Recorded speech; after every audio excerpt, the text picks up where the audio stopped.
just over 1,000 Delta pilots. I'm sure a few other airlines live there as well. And they're proud to call Minnesota home. Great. In your testimony, you stated that in a future with autonomous flight, there will be no pilot in command of various forms of aircraft. Can you talk a little bit this morning about how you think the role of pilots will shift in the coming decades, and what skills do you see in the future that will be necessary? Thank you for the question. Yeah, you know, I've been flying for 40 years, and I've seen the introduction of technologies that are assistive and work, and other ones that, quite honestly, are just burdensome, and we have to work around. The level of artificial intelligence capability to equate to a human in a cockpit is, in my view, that's a pretty far reach. I said earlier, also in my testimony, that the most important safety feature on any aircraft is minimum of two, just for redundancy purposes, right? Well-trained, well-experienced, well-rested flight crew members. I can give you an example. You know, if this was an envelope, you know, our acceptable level of risk that we fly in, we like to be at the top of the envelope, the middle envelope. We don't like when we get to the bottom. But you know what? Sometimes we find ourselves think about, you know, out of the envelope and think about Sully Sullenberger, what happened there.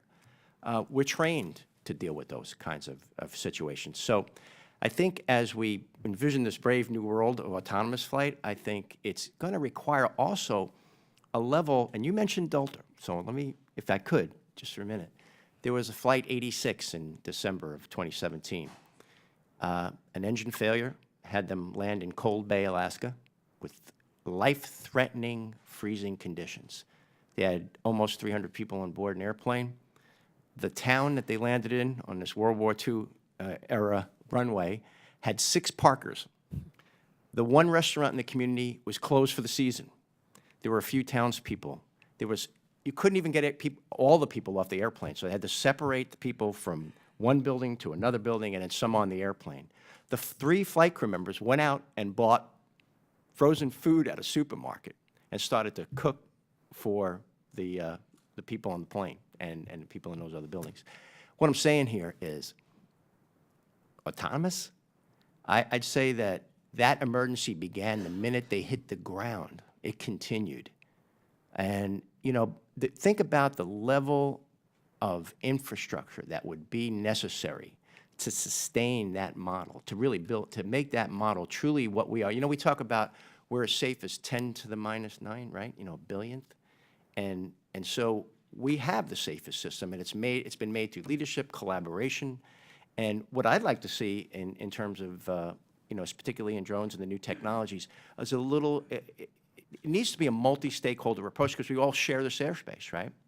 And so if we could continue, we have the secret sauce, we know how to do this right, we're a perfect example of how to make it work. So, thank you for that. Yeah, appreciate that. I want to follow up with a question that isn't related to today, but certainly related to the sentiment, and that's safety. We're seeing this morning that the 737 MAX 8 fleet is being grounded in other countries. Do your pilots feel safe right now flying that airplane? Here in the U.S., FAA's been extremely proactive, and you know, I'm always reticent to want to comment on any you know, investigation that's currently underway because we really don't have the facts of the recent Ethiopian accident right now. And you know, as tough as it is, and it's terrible. I mean, my heart goes out to all the families of the passengers and the crew, but we have to really avoid speculation at this point.